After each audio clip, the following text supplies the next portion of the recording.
पुराने समय की बात है। पहाड़ों से घिरे एक छोटे से गांव में रघु नाम का एक गरीब लकड़हारा रहता था। गांव में धूप कम और ठंड ज्यादा होती थी, इसीलिए लकड़ियों की बड़ी कीमत थी। लेकिन रघु के हिस्से में मिलने वाला जंगल घना नहीं था। वहां से कुछ ही सूखी टहनियां या पतली डालें मिलती थी, जिनसे बहुत अधिक कमाई नहीं हो पाती थी। रघु का घर मिट्टी और घास फूस से बना छोटा सा झोंपड़ा था। उसमें दो कमरे थे, एक में वह और उसकी पत्नी गौरी और दूसरे में उनके दो बच्चे छोटू और रीमा कह रहते थे। घर छोटा था, लेकिन उसमें हमेशा हंसी और अपनापन बना रहता था। गरीबी थी, पर मन में उम्मीद भी थी। लेकिन एक बात रघु को बहुत दुख देती थी कि उसके बच्चों को अक्सर भूखे पेट सोना पड़ता था। रघु दिन भर जंगल में घूमकर लकड़ियां काटता, पैदल उन्हें बाजार तक ले जाता और बदले में बस इतनी कमाई होती जिसमें दाल और आटा मुश्किल से ही आता था। फिर भी वह मेहनत से कभी पीछे नहीं हटता था। वह हमेशा कहता, मेहनत की कमाई में बरकत जरूर होती है। एक दिन तक तड़के सुबह जब आसमान हल्के नीले रंग में रंग रहा था, रघु ने अपना कुल्हाड़ा उठाया और जंगल की ओर जाने लगा। रास्ता उबड़ खाबड़ था, ठंडी हवा उसके गालों को चीर रही थी, पर वह दृढ़ कदमों से आगे बढ़ता जा रहा था। जंगल पहुंचकर उसने इधर उधर सूखी टहनियों की तलाश शुरू की, लेकिन कई घंटे बीत जाने पर भी उसे कुछ खास नहीं मिला। वह थककर एक बड़े पत्थर पर बैठ गया और सोचने लगा, क्या आज भी बच्चों को भूखे पेट सोना पड़ेगा। धीरे धीरे सूरज ऊपर आ रहा था और उसकी किरणें घने पत्तों के बीच छनकर नीचे गिर रही थी। तभी उसकी नज़र एक ऐसे हिस्से पर पड़ी जहां वह पहले कभी नहीं गया था। वहां पेड़ कुछ अलग ही दिख रहे थे, ऊंचे ऊंचे, हरे और चमकीले। रघु ने सोचा, चलो आज इसी तरफ कोशिश करते हैं। वह उस दिशा में चलते हुए एक घुमावदार पगडंडी से गुजरा। जैसे जैसे वह आगे बढ़ता गया, जंगल एक अद्भुत रंग में बदलने लगा। पत्तियां मानो सूरज की रोशनी से चमक रही थी। हवा में एक मीठी सी खुशबू फैल रही थी, जो उसने पहले कभी महसूस नहीं की थी।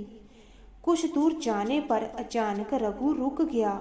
उसके सामने एक बहुत विशाल पेड़ खड़ा था, इतना बड़ा कि उसका तना 3 लोगों की बाहें मिलाकर भी पूरा नहीं हो सकता था।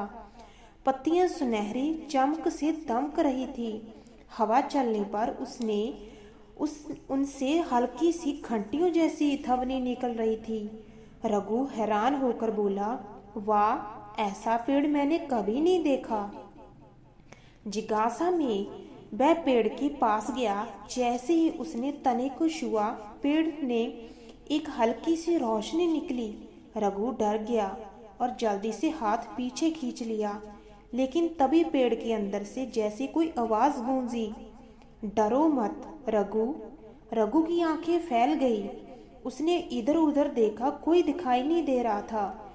वह हकबका कर पूछ बैठा, कौन है। पेड़ की शाखाएं धीरे धीरे हिलने लगी। हवा बिल्कुल थम गई और आवाज फिर आई, मैं इस जंगल का जादुई पेड़ हूँ। बहुत समय से तुम्हारी निगरानी कर रहा हूँ रघु। तुम ईमानदार, मेहनती और दयालु मन से इंसान हो, इसीलिए मैं आज तुमसे बात कर रहा हूँ। रघु घुटनों के बल बैठ गया। उसका दिल धड़क रहा था। हे देवता, मेरी आवाज सुनने के जोग्य में मैं कैसे? मैं तो बस एक गरीब लकड़हारा हूँ। पेड़ ने धीमे से कहा, हम किसी की गरीबी या अमीरी नहीं देखते, बस उसके दिल की सच्चाई देखते हैं। रघु की आंखें भर आई। पेड़ ने कहा, मैं तुम्हें एक वरदान देना चाहता हूँ रघु। रघु चौंका, वरदान? पर क्यों? क्योंकि तुमने कभी बेईमानी नहीं की थी, कभी किसी का बुरा नहीं सोचा, हमेशा मेहनत से जीवन बिताया। इसीलिए आज मैं तुम्हें एक वरदान देता हूँ। जिस चीज को तुम मेरा नाम लेकर छूओगे वह सोने में बदल जाएगी। लेकिन ये शक्ति केवल एक बार एक चीज पर लागू होगी। रघु की सांस रुक गई। सोना। इस एक वरदान से उसका परिवार हमेशा के लिए खुशहाल हो सकता था। लेकिन वह डर भी गया। अगर कोई चीज गलती से बदल गई तो, अगर किसी मनुष्य पर ये शक्ति लग गई तो क्या होगा?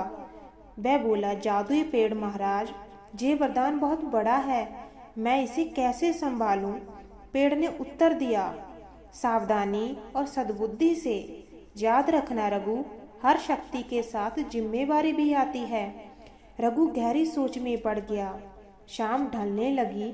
जादुई पेड़ से वरदान लेकर रघु घर की ओर चला। उसके मन में उत्साह था, खुशी थी, पर साथ में डर भी था। वह सोच रहा था, इस शक्ति का उपयोग कहाँ करूं? किस चीज को सोने में बदलूं? उसने घर के बाहर कदम रखते ही गौरी और बच्चों की मुस्कुराहट देखी। छोटे छोटे पैरों की आवाज में भागते हुए छोटू ने कहा, बाबा, आज लकड़ियां मिली नहीं? रघु ने छोटे को गोद में उठाया और मुस्कुराया, आज कुछ खास मिला है बेटा, लेकिन बताऊंगा नहीं, बाद में। गौरी ने रघु के माथे पर हाथ रखा। बहुत थक गए हो लगते हो, आज खाना थोड़ा कम है, लेकिन मुझे पता है तुम्हें बुरा नहीं लगेगा। रघु के दिल में एक टीस उठी।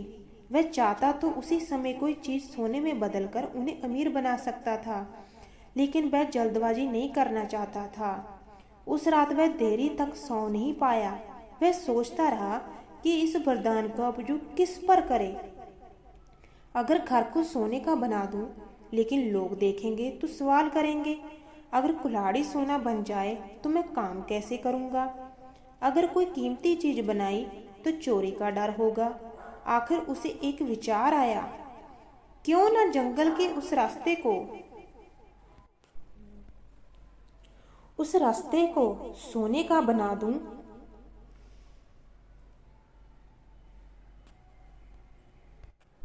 जो कि गांव वालों के उपयोग में आ सके।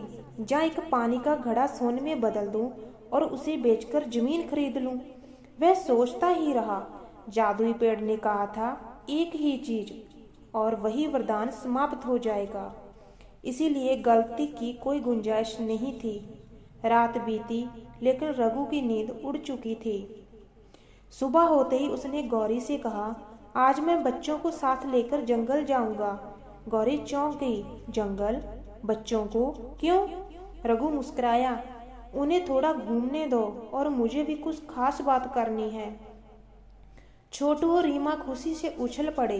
वे तीनों जंगल की ओर चले। रास्ते में रघु उन्हें हल्की हल्की कहानियां सुनाता रहा ताकि वे डरे नहीं। लेकिन जब वह जादुई पेड़ के पास पहुंचे तो दोनों बच्चे चकित रह गए। रीमा बोली, बाबा, ये पेड़ तो चमक रहा है। छोटू चिल्लाया, वाह, जैसे किसी त्योहार पर सजाया गया हो। रघु ने बच्चों को करीब आने से रोका। इस पेड़ का आदर करो बच्चों, ये साधारण पेड़ नहीं है, जादुई पेड़ है। हल्का सा चमक उठा, जैसे उसने बच्चों की हंसी का स्वागत किया हो। पेड़ ने धीमी आवाज से कहा, रघु, तुम अभी तक वरदान का उपयोग नहीं कर पाए, लेकिन याद रखो, ये शक्ति हमेशा के लिए नहीं है। 3 दिन बाद ये वरदान समाप्त हो जाएगा। रघु चौंका, 3 दिन? हाँ, इसीलिए सोच समझकर फैसला करना। रघु के चेहरे पर चिंता की लकीरें उभर आई। उसी समय जंगल के भीतर एक भयानक गर्जना सुनाई दी। रीमा डरकर रघु के पीछे छुप गई। बाबा, वो क्या था? रघु ने बच्चों को अपने पीछे किया। आवाज की दिशा में देखा। कुछ ही क्षणों में घने झाड़ियों में चीरता हुआ एक जंगली भालू बाहर निकला। उसकी आंखें लाल थी। वह भूखा लग रहा था। रघु के भीतर घबराहट फैल गई। वह जानता था बच्चों को बचाना है, कुछ भी करके। पेड़ की आवाज आई, रघु, तुम मेरा नाम लेकर किसी भी चीज को सूंघोगे तो वह सोने में बदल जाएगी। ये आखिरी मौका हो सकता है, सोच समझकर। भालू अब तेजी से उनकी तरफ बढ़ रहा था। बच्चे डर के मारे रोने लगे।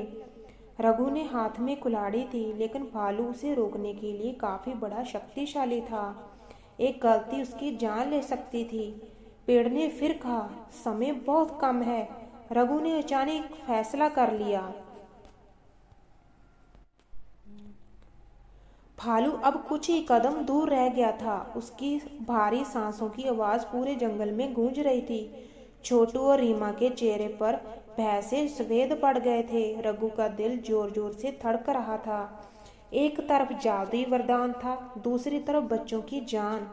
उसे याद आया, इस शक्ति का उपयोग सिर्फ एक बार और एक चीज पर ही करना है। अगर वह गलती से किसी ऐसी वस्तु को सोना बना देता जो भविष्य में उसके काम आने वाली हो, तो वरदान बर्बाद हो जाता। लेकिन सामने भालू था और समय खत्म हो रहा था। भालू दहदड़ाते हुए आगे बढ़ा। रघु ने अपने बच्चों की ओर देखा। उनके आंसुओं से उसे अपनी सारी जिंदगी दिखाई दे रही थी। नहीं, वह चिल्लाया और उसने अपने हाथ से पकड़ी कुल्हाड़ी को कसकर धामा। भालू उस पर झपटा और उसी क्षण रघु ने कुल्हाड़ी की धार को छूते हुए जोर से कहा, जादुई पेड़ के नाम पर। एक तेज सुनहरी चमक हुई। कुल्हाड़ी हाथ से गिरकर नीचे गिरी और कुछ ही सेकंड में वह चमचमाते सोने की कुल्हाड़ी बन चुकी थी। भालू कुछ क्षण के लिए एक चमक से चौंधा गया और रुक गया। रघु ने तुरंत बच्चों को उठाया और चिल्लाया, भागो जल्दी। वह तीनों जान बचाकर भागे। भालू चमक से विचलित था। उसने उसका पीछा नहीं किया। कुछ ही देर बाद पीछे मुड़कर दूसरे रास्ते की ओर चला गया। रघु हाँफते हुए बच्चों को गले लगाए रहा। रीमा ने रोते हुए कहा, बाबा हम बच गए ना? रघु ने कांपती आवाज से कहा, हाँ बेटा, सब ठीक है। लेकिन उसके दिल में एक गहरी टीस थी। जादुई वरदान का उपयोग हो चुका था। अब वह किसी और चीज को सोने में नहीं बदल सकता था। वरदान खत्म हो गया। कुछ देर बाद रघु बच्चों के साथ फिर पेड़ के पास लौट आया। पेड़ की आवाज शांत थी, जैसे अब उसे पता सब कुछ हो।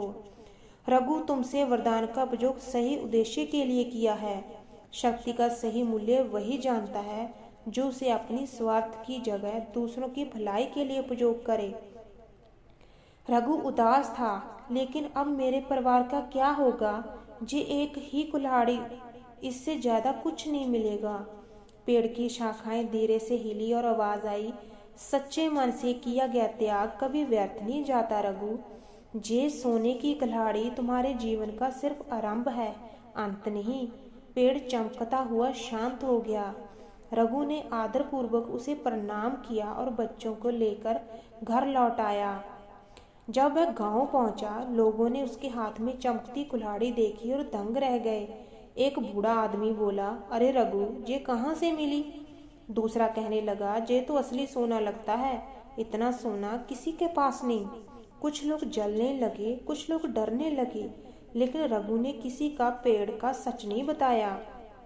जय बोला, जंगल में मिली, शायद किसी पुराने राजा का सामान रहा होगा। गांव वाले बहुत देर तक कुल्हाड़ी को देखते रहे, लेकिन रघु समझ गया था कि इस सोने को खुले में बेचना खतरा मोल लेने जैसा होगा। लोग लालच में पड़कर किस्मत आजमाने जंगल में जाएंगे और हो सकता है जादुई पेड़ को नुकसान पहुंचे। इसीलिए रघु ने कुल्हाड़ी को ध्यान से कपड़े में लपेटकर छुपा दिया। अगले ही दिन रघु शहर के बाजार गया। वहां एक पुराना सुनार था, बुद्धिमान, शांत और ईमानदार। रघु ने उसके पास जाकर कहा, भाई साहब, मैं एक कीमती चीज बेचने आया हूँ, लेकिन इसे गुप्त रखना होगा। सुनार ने हंसते हुए कहा, ये बाजार है बेटे, जहाँ रहस्य ज्यादा देर नहीं छुपते, लेकिन मैं कोशिश करूंगा। जब रघु ने सोने की कुल्हाड़ी दिखाई, सुनार की आंखें फटी रह गई। जय बोला, ये तो ठोस सोना है, इतनी शुद्धता मैंने जीवन में नहीं देखी। कहाँ से मिली? रघु ने तुरंत कहा, ये बात मैं नहीं बताना चाहता, लेकिन ये मेरा है और मैं इसे सुरक्षित रूप से बेचना चाहता हूँ। सुनार ने लंबी सांस लेते हुए कहा, इसकी कीमत बहुत ज्यादा है। अगर मैं अकेला खरीदूंगा तो मेरे पास इतना धन नहीं होगा, लेकिन मैं इसे किसी राज्य कोष को बेच सकता हूँ। तुम्हें अच्छा मूल्य मिलेगा और सुरक्षा भी।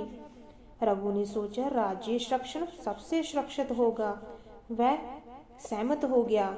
कुछ ही दिनों में कुल्हाड़ी खरीद ली गई और रघु को भारी रकम मिली, इतनी कि उसने एक अच्छा घर, थोड़ी खेती की जमीन और 2 बैल खरीद लिए। उसकी गरीबी धीरे धीरे खत्म होने लगी। गौरी और उसके बच्चे खुश थे, लेकिन एक बात रघु को ने सबको समझा दी। हम गरीब थे पर ईमानदार थे, अब अमीर हुए हैं तो ईमानदार ही रहेंगे। दूसरों की मदद करेंगे पर घमंड नहीं करेंगे। गांव वाले भी खुश हुए। रघु अब भी पहले की तरह सबकी मदद करता, किसी को नीचा नहीं दिखाता। लेकिन उसकी जिंदगी में अभी असली कहानी बाकी थी। गांव का सरपंच फावर सिंह एक लालची और चालाक आदमी था। जब उसे पता चला कि रघु अचानक अमीर हो गया है तो उसके मन में जलन भर गई। एक रात वह अपने आदमी से बोला, रघु, जैसे गरीब के पास इतनी संपत्ति, कुछ तो बात जरूर है। मुझे पता लगाना होगा ये सोना उन्होंने कहाँ से लिया। वह जासूसों को जैसी बात करने लगा।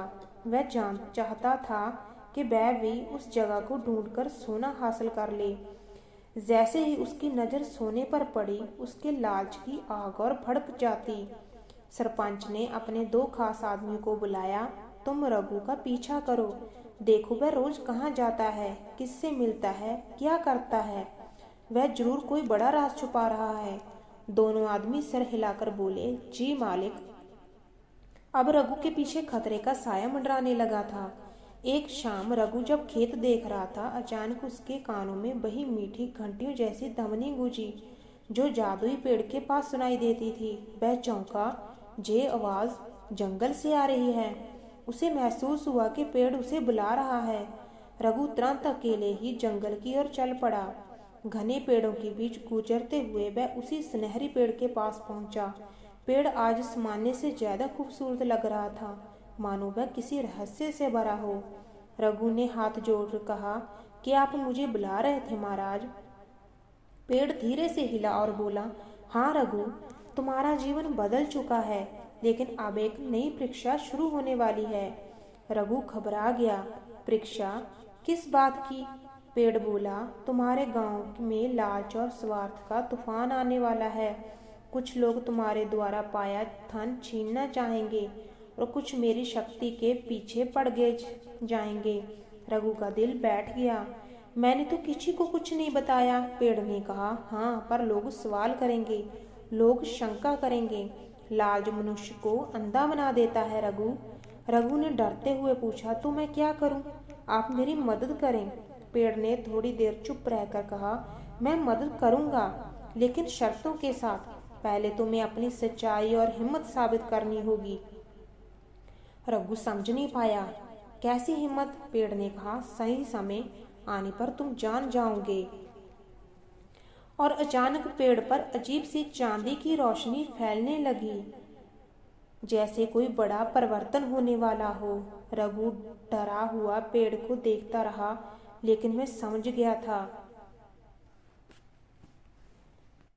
रघु की आगे वाली कहानी अगले भाग में है।